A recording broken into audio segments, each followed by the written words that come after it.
Australia vs India முதல் T20 international India வெற்றி பெற்றாங்க. இந்த வெற்றியை எப்படி கைப்பற்றினாங்க இந்தியா மற்றும் அவங்களோட அப்ரோச் மீதி இருக்கிற மேட்சஸ்ல என்னவா இருக்கலாம் ஆஸ்திரேலியாக்கு எதிரா அப்படின்னு பார்க்க போறோம் இந்த வீடியோல. Cricket with Badri. வணக்கம், welcome to cricket with Badri. Toss வென்ற ஆஸ்திரேலியா முதல்ல போலிங் போட போறோம் அப்படின்னு சொல்லி தேர்வு செஞ்சாங்க. மனுகா ஓவல் கேன்பரால நடந்த இந்த மேட்ச்ல பாத்தீங்கன்னா விக்கெட் டெஃபினட்டா கொஞ்சம் எக்ஸ்ட்ரா பவுன்ஸ் இருந்தது. ஆஸ்திரேலியன் bowlers ரொம்ப அருமையாவே யூஸ் பண்ணினாங்க. எதை கிரவுண்ட் டைமென்ஷன்ஸையும் ரொம்ப அருமையா யூஸ் பண்ணாங்க. ஒரு சைடு ஆஃப் தி கிரவுண்ட் பாத்தீங்கன்னா பயங்கர பெருசா இருந்தது, ஒரு சைடு ஆஃப் தி கிரவுண்ட் பாத்தீங்கன்னா சின்னதா இருந்தது. சோ நல்ல பேஸ், லைன், லென்த் எல்லாமே வேரி பண்ணாங்க ஆஸ்திரேலியன் bowlers. அதனால இந்தியன் பேட்ஸ்மேனுக்கு ஷாட் மேக்கிங் பாத்தீங்கன்னா கொஞ்சம் கஷ்டமா தாங்க இருந்தது தொடக்கத்துல. IPL 2020 ஓட ஆரஞ்சு கேப் ஹோல்டர் KL ராகுல் திருப்பி அவர் தாங்க ஸ்டார் ஆஃப் தி ஷோவா இருந்தாரு. அருமையான ஒரு நாக் ஹாஃப் செஞ்சுரி அடிச்சாரு KL ராகுல். நம்ம முன்னாடி வீடியோலயே சொல்லியிருந்தோம் KL ராகுல் ஓபன் பண்ணுவாரு அப்படின்னு சொல்லி T20ல. ஆஃப் கோர்ஸ் அது ஒரு நோ பிரெய்னர் தான். இருந்தாலும் வந்து அருமையான நாக் விளையாடி டாப் ஆஃப் தி இன்னிங்ஸ்ல செட் பண்ணி வச்சாரு KL ராகுல். எஸ்பெஷலி அவரோட அந்த pull shot square of the wicket பாத்தீங்கன்னா அந்த எக்ஸ்ட்ரா பவுன்ஸ் விக்கெட்ல மிகவும் அருமையாவே இருந்தது. ஏன்னா KL ராகுல் பாத்தீங்கன்னா naturally very good off the back ஃபுட்டுங்க. இனிஷியலி மறக்காதீங்க அவரோட ஃபர்ஸ்ட் டெஸ்ட் செஞ்சுரியும் ஆஸ்திரேலியால தான் அடிச்சிருக்காரு. சோ அவருக்கு மிகவும் பிடிச்ச ஒரு இடம் அப்படின்னு சொல்லிட்டு சொல்லலாம். பேஸ், பவுன்ஸ் அருமையா யூஸ் பண்ணாரு. Back foot play excellent. இந்த வருஷம் IPL 2020ல இருந்தே பயங்கரமா ஒரு பேட்டிங் இம்ப்ரூவ் பண்ணிருக்கிற இன்னொரு கிரிக்கெட்டர் யாரு?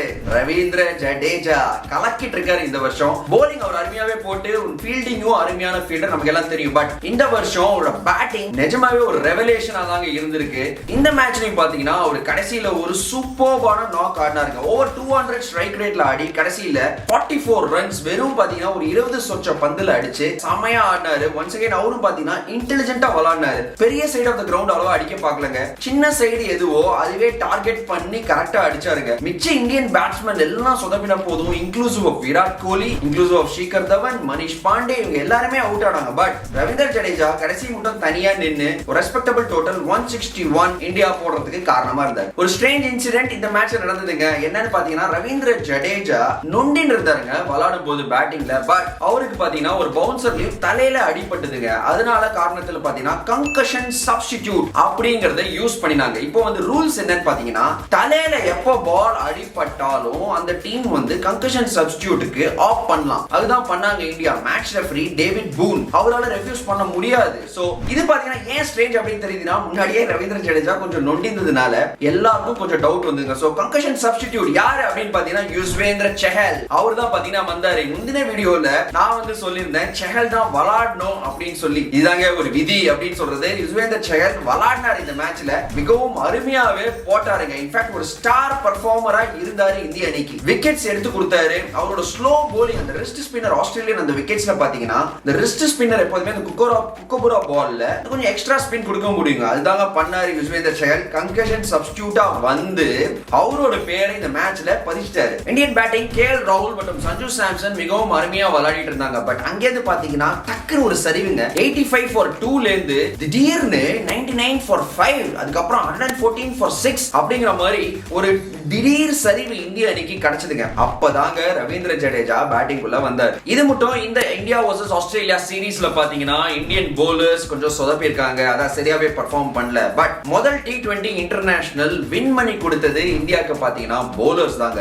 ரொம்ப அருமையாவே பெர்ஃபார்ம் பண்ணாங்க. செஹலா இருக்கட்டும், ஷமியா இருக்கட்டும். But star of the show யாரு பாத்தீங்கன்னா மேட்ச்ல டி நட்ராஜன். நம்ம ஊர் பையன் கலக்கலா போட்டாருங்க. ஒரு கிராஸிங் புடிச்சு யார்க்கர்ஸ் ரொம்ப அருமையாவே வந்து எக்ஸிக்யூட் பண்ணாரு. இன்ஃபேக்ட் பாத்தீங்கன்னா ஒரு ரிசர்வ் போலரா போன ஒரு நட்ராஜன் இப்போதைக்கு பாத்தீங்கன்னா இந்தியன் டீமுக்கு இந்த லிமிடெட் ஓவர்ஸ் பொறுத்த மட்டும் மெயின் போலரா வந்திருக்காருங்க. அந்த 19வது over 19th over crucial over எப்போதுமே மெயின் போலர்ஸ் தான் போடுவாங்க.